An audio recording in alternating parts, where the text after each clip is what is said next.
हरे कृष्णा, राधे राधे। आप सभी का हमारे YouTube चैनल आध्यात्मिक कथा में बहुत बहुत स्वागत है। आज के इस वीडियो में हम श्रवण करने जा रहे हैं पूर्णिमा व्रत कथा।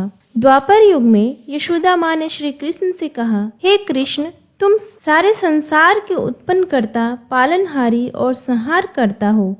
आज मुझे कोई ऐसा व्रत बताओ जिसको करने से मृत्यु लोक में भी स्त्रियों को विधवा होने का भय न रहे तथा यह व्रत सभी मनुष्यों की मनोकामना पूर्ण करने वाला हो। श्री कृष्ण कहने लगे, हे माता, तुमने अति सुंदर प्रश्न किया है। मैं तुम्हें ऐसे एक व्रत के बारे में विस्तार से बताता हूँ। सौभाग्य की प्राप्ति के लिए स्त्रियों को 32 पूर्णमासी के व्रत करना चाहिए। इस व्रत को करने से स्त्रियों को सौभाग्य की प्राप्ति होती है। यह व्रत अत्यंत सौभाग्य देने वाला और भगवान शिव के प्रति भक्ति को बढ़ाने वाला है। यशोदा जी के कहने लगी, हे कृष्ण, प्रथम इस व्रत को मृत्यु लोक में किसने किया था, इसके विषय में विस्तार से मुझे बताओ। श्री कृष्ण कहने लगे, इस भूमंडल पर अनेक प्रकार के रत्नों से परिपूर्ण कातिका नाम की एक नगरी थी। वहां चंद्रहास नामक राजा राज्य करता था। उसी नगर में धनेश्वर नाम का एक ब्राह्मण था और इसकी स्त्री अति सुशीला रूपवती थी। दोनों ही उस नगरी में बड़े प्रेम से रहते थे। घर में धन धान्य आदि की कोई कमी नहीं थी, परंतु उनको बहुत बड़ा दुख था कि उनकी कोई संतान नहीं थी। एक समय एक बड़ा योगी उस नगरी में आया। वह योगी उस ब्राह्मण के घर को छोड़कर अन्य सभी घरों से भिक्षा लेकर भोजन लिया करता था। वह रूपवती से कभी भिक्षा नहीं लेता था। एक दिन वह योगी रूपवती से भिक्षा न लेकर किसी अन्य घर से भिक्षा लेकर गंगा किनारे जाकर भिक्षण को प्रेम पूर्वक ग्रहण करने लगा कि धनेश्वर ने योगी का यह सब कार्य देख लिया। अपनी भिक्षा के अनादर से दुखी होकर धनेश्वर योगी से बोला, हे महात्मन, आप सब घरों से भिक्षा लेते हैं, परंतु आप मेरे घर की भिक्षा कभी नहीं लेते। इसका क्या कारण है? योगी ने कहा, निसंतान के घर की भिक्षा पतितों के अन्न के तुल्य होती है, और जो पतितों का अन्न खाता है वह भी पतित हो जाता है। क्योंकि तुम निसंतान हो, इसलिए पतित हो जाने के भय से मैं तुम्हारे घर की भिक्षा नहीं लेता। धनेश्वर योगी की यह बात सुनकर बहुत दुखी हुआ और हाथ जोड़कर योगी के पैरों में गिर गया और कहने लगा, हे महाराज, यदि ऐसा है तो आप पुत्र प्राप्ति का उपाय बताइए। आप सर्वज्ञानी हैं, मुझ पर कृपा कीजिए। हे भगवान, मेरे घर में धन की कोई कमी नहीं है, परंतु मैं पुत्र न होने के कारण अत्यंत दुखी हूँ। आप मेरे इस दुख के कारण को हरण करें। आप सामर्थ्यवान हैं। यह सुनकर योगी कहने लगे, हे ब्राह्मण, तुम चंडी की आराधना करो। घर आकर उसने अपनी पत्नी से सब वेदांत कहा और स्वयं तप करने के लिए वन में चला गया। वन में जाकर उसने चंडी की उपासना की और उपवास किए। चंडी ने 16वें दिन अपने उसको स्वप्न में दर्शन दिया और कहा, हे धनेश्वर, जा, तेरे घर पुत्र होगा, परंतु वह 16 वर्ष की आयु में ही मृत्यु को प्राप्त हो जाएगा। यदि तुम दोनों पति पत्नी 32 पूर्णमासियों का व्रत विधि पूर्वक करोगे तो वह दीर्घायु हो जाएगा। जितनी तुम्हारी सामर्थ्य हो, आटे के दिए बनाकर शिव जी भगवान का पूजन करना, परंतु पूर्णमासी के व्रत 32 होने चाहिए। प्रातः काल होने पर इस स्थान के समीप तुम्हें आम का वृक्ष दिखाई देगा। उस पर चढ़कर तुम एक फल तोड़कर शीघ्र ही अपने घर चले जाना और अपनी पत्नी से सब वेदांत कहना। ऋतु स्नान के पश्चात वह स्वच्छ होकर श्री शंकर भगवान का ध्यान करके उस फल को खा लेगी। शंकर भगवान की कृपा से उसको गर्भ हो जाएगा। जब वह ब्राह्मण प्रातः काल उठा तो उसके एक स्थान के पास ही आम का वृक्ष देखा जिस पर एक अत्यंत सुंदर आम का फल लगा हुआ था। उस ब्राह्मण ने उस आम के वृक्ष पर चढ़कर फल को तोड़ने का प्रयत्न किया, परंतु वृक्ष पर कई बार प्रयत्न करने पर भी वह चढ़ नहीं पाया। तब उस ब्राह्मण को बहुत चिंता हुई। तब विघ्न विनाशक श्री गणेश भगवान की वंदना करने लगा। हे दयानिधे, अपने भक्तों के विघ्नों को नाश करके उनके मंगल कार्य को करने वाले, दुष्टों का नाश करने वाले, रिद्धि सिद्धि प्रदान करने वाले, आप मुझ पर कृपा करके इतना बल दे कि मैं अपने मनोरथ को पूरा कर सकूं। इस प्रकार गणेश जी की प्रार्थना करने पर उनकी कृपा से धनेश्वर वृक्ष पर चढ़ गया और उसने सुंदर आम के फल को तोड़ लिया। और धनेश्वर ने सोचा, जो वरदान से फल मिला था वो यही है और कोई फल तो दिखाई नहीं दे रहा। उस धनेश्वर ब्राह्मण ने जल्दी से घर जाकर अपनी पत्नी को वह फल दे दिया और उसकी पत्नी ने अपने पति के कहे अनुसार उस फल को खा लिया और वह गर्भवती हो गई। देवी जी की असीम कृपा से उसे एक अत्यंत सुंदर पुत्र उत्पन्न हुआ, जिसका नाम उन्होंने देवीदास रखा। माता पिता के हर्ष और शोक के साथ वह बालक शुक्ल पक्ष के चंद्रमा के भांति वह बालक अपने पिता के घर में बड़ा होने लगा। भवानी की कृपा से वह बालक बहुत सुंदर, सुशील, विद्या पढ़ने में बहुत ही निपुण हो गया। दुर्गा जी की आज्ञा के अनुसार उसके पिताजी ने 32 पूर्णमासी का व्रत रखना आरंभ कर दिया, जिससे उसका पुत्र बड़ी आयु वाला हो गया। 16वें वर्ष लगते ही देवीदास के माता पिता को बड़ी चिंता हो गई कि कहीं उनके पुत्र की इस वर्ष मृत्यु न हो जाए। इसलिए उन्होंने अपने मन में विचार किया कि यदि यह घटना उनके सामने हो गई तो वो कैसे सहन कर सकेंगे। इसलिए उन्होंने देवीदास की माँ को बुलाया और कहा, हमारी एक बहुत बड़ी इच्छा है कि देवीदास 1 वर्ष तक काशी में जाकर विद्या अध्ययन करे और उसको अकेला भी नहीं छोड़ना चाहिए। इसलिए साथ में तुम चले जाओ और 1 वर्ष के पश्चात इसको वापस ले आना। सब प्रबंध करके उसके माता पिता ने काशी जाने के लिए देवीदास को एक घोड़े पर बिठाकर उसके मामा के साथ भेज दिया।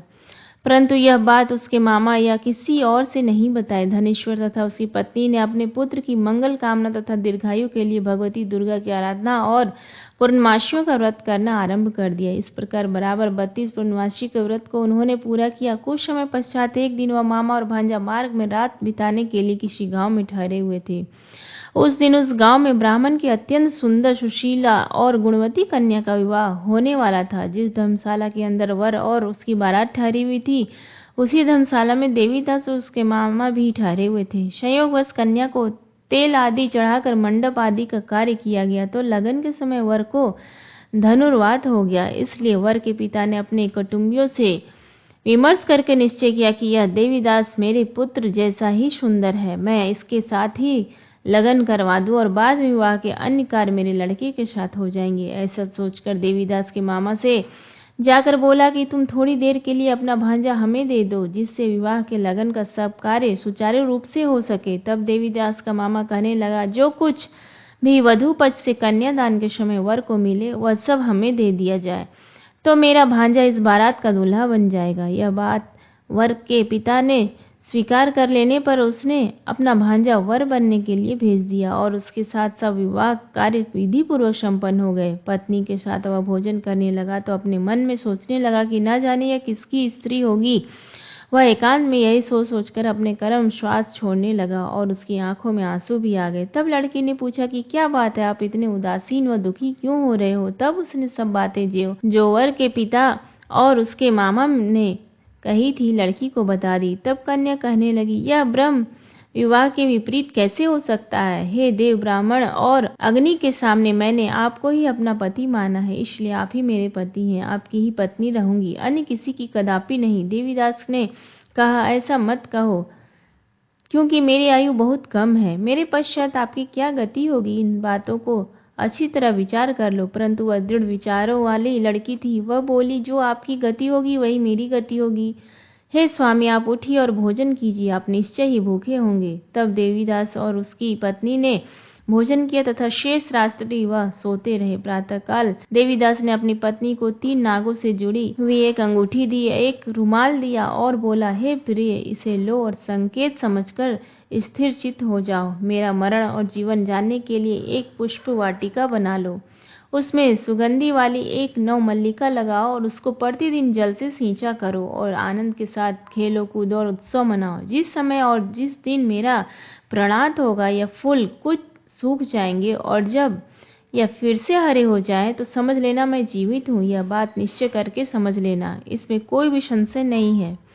इतना कहकर देवीदास वहां से चला गया। प्रातःकाल होते ही वहां पर गाजे बाजे बजने लगे और जिस समय विवाह कार्य समाप्त करने के लिए वर तथा सब बाराती मंडप में आए तो कन्या ने वर को भली प्रकार से देखकर अपने पिता से कहा, यह मेरा पति नहीं है, मेरा पति वही है जिसके साथ रात्रि में मेरा पानी ग्रहण हुआ था, इसके साथ मेरा विवाह नहीं हुआ। यदि यह वही पुरुष है तो बताए कि मैंने इसको क्या दिया। वधू पक्ष और कन्या पक्ष कन्यादान के समय जो आभूषण आदि दिए गए थे वो दिखाया तथा रात में क्या गुप्त बातें मैंने इनसे कही वह सब सुना। पिता ने उसके कहे अनुसार वर को बुलाया। कन्या की यह सब बातें सुनकर वह कहने लगे, मैं कुछ भी नहीं जानता। इसके पश्चात लज्जित होकर वह अपना सा मुंह लेकर चला गया और सारी बारात भी अपमानित होकर वहां से लौट गई। भगवान श्री कृष्ण बोले, हे माता, इस प्रकार देवीदास काशी विद्यार्जन के लिए चला गया। जब कुछ समय बीत गया तो काल से प्रेरित होकर एक सर्प रात्रि के समय उसको डसने के लिए वहां पर आया। उस विषधर के प्रभाव से उसके शयन का स्थान चारों ओर से विष की ज्वाला से विषैला हो गया, परंतु व्रत के प्रभाव से उसको काट नहीं पाया, क्योंकि पहले ही उसकी माता ने 32 पूर्णमासी का व्रत रखा था। इसके बाद मध्याह्न के समय स्वयं काल वहां आया और उसके शरीर से प्राणों को निकालने का प्रयत्न करने लगा, जिससे वह मूर्छित होकर पृथ्वी पर गिर गया। उसी समय माता पार्वती के साथ भगवान शंकर वहां आ गए। उसको मूर्छित दशा में देखकर माता पार्वती जी ने शंकर जी से प्रार्थना की कि हे महाराज, इस बालक की माता ने पहले ही 32 पूर्णमासी का व्रत पूरा किया था, जिसके प्रभाव से आप इसको प्राणदान दे। भवानी के कहने पर भक्त वत्सल भगवान शिव जी ने उसको प्राणदान दे दिया। इस व्रत के प्रभाव से काल को भी पीछे हटना पड़ा और देवीदास स्वस्थ होकर बैठ गया। उधर उसकी पत्नी उसके काल की परीक्षा किया करती थी। जब उसने देखा उस पुष्प वाटिका में पुष्प कुछ भी नहीं रहे तो उसको अत्यंत आश्चर्य हुआ, लेकिन जब वह जैसे ही हरी भरी हो गई तो वह जान गई कि अब उसका पति ठीक ठाक है, वह जीवित हो गया है। यह देखकर वह बहुत प्रसन्न हो उठी। अपने पिता से कहने लगी, पिताजी, मेरे पति जीवित हैं, आप उनको ढूंढिए। जब 16वें वर्ष व्यतीत हो गया तो देवीदास भी अपने मामा के साथ काशी से चल दिया। इधर उसके ससुर उसको ढूंढने के लिए अपने घर से जाने वाले ही थे कि वह दोनों मामा भांजा वहां पर आ गए। उनका आया हुआ देखकर उनके ससुर को बहुत प्रसन्नता हुई और वह उन्हें अपने घर ले गए। उस समय नगर के निवासी भी वहां इकट्ठे हो गए और सब ने निश्चय किया कि अवश्य इस बालक के साथ कन्या का विवाह हुआ था। उस बालक को कन्या ने जब देखा तो पहचान लिया कि यह तो वही है जो संकेत करके गया था। तब उपरांत सब कहने लगे, भला हुआ यह आ गया है, और सब नगरवासियों ने आनंद मनाया। कुछ दिन बाद देवीदास ने अपनी पत्नी और मामा के साथ अपने ससुर के घर से बहुत सारे उपहार लेकर अपने माता पिता के घर तरफ प्रस्थान किया। जब वह अपने गांव के निकट पहुंच गए तो कहीं लोगों ने उसे देखकर उसके माता पिता को पहले ही खबर दे दी कि तुम्हारा पुत्र देवीदास अपनी पत्नी और मामा के सहित आ रहा है। ऐसा समाचार सुनकर माता पिता को विश्वास नहीं हुआ, परंतु जब और लोगों ने भी आकर यही बात बताई तो उनको बड़ा आश्चर्य हुआ। लेकिन थोड़ी देर में देवीदास ने आकर अपने माता पिता के चरणों में अपना सर रख कर प्रणाम किया और उसकी पत्नी ने अपने सास ससुर के चरणों को स्पर्श किया तो माता पिता ने अपने पुत्र और पुत्र वधू को हृदय से गले लगा लिया। दोनों की आंखों में प्रेम अश्रु बह रहे थे। अपने पुत्र और पुत्र वधू के आने की खुशी में धनेश्वर ने बड़ा ही भारी उत्सव किया और ब्राह्मणों को दान दक्षिणा देकर प्रसन्न किया। श्री कृष्ण भगवान कहने लगे, इस प्रकार धनेश्वर 32 पूर्णमासी के व्रत के प्रभाव से पुत्रवान हो गया, और जो भी स्त्रियां 32 पूर्णमासी के व्रत को करती हुई जन्म जन्मांतर में वैधव्य का दुख नहीं भोगती और सदैव सौभाग्यवती रहती है। उम्मीद करती हूँ आपको आज का ये वीडियो पसंद आया, तो प्लीज़ वीडियो को लाइक